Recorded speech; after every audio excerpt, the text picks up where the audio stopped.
Hi, this is Jeff Curto, and welcome to episode number 118 of Camera Position, the podcast about the creative side of photography. Well, I wanted to talk a little bit about story or backstory. I got an email, I was emailing back and forth with a photographer friend, and it's a friend of mine who's Jewish, and he noted that there was in one of my Italian architectural photographs a Star of David pattern in the photograph, and so he wondered if it was a picture of a Jewish temple. So I wrote back to him and I said, the photograph you're talking about, and I'll include this photograph both on the cameraposition.com blog and also as the wallpaper and background image in the Camera Position app.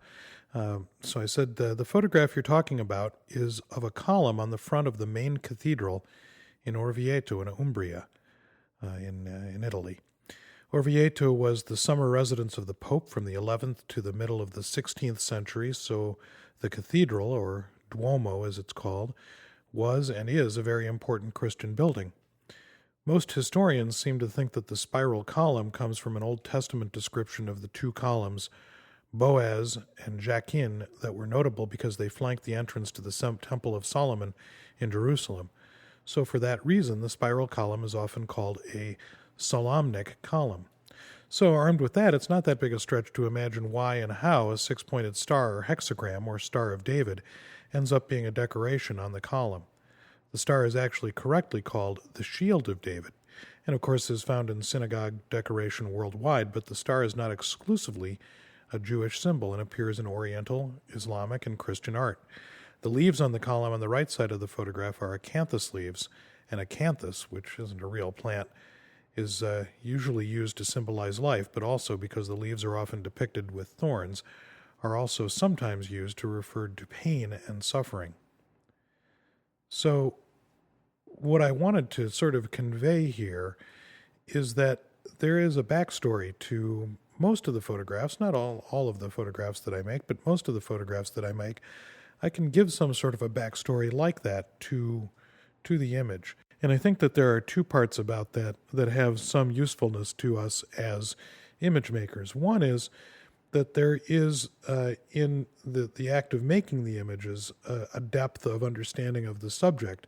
And that depth of understanding of the subject, I think, has a lot to do with how the photograph works and how we can invest ourselves in the image. If the subject has some significance, it's obviously a little bit easier to invest the subject with that kind of historical interest.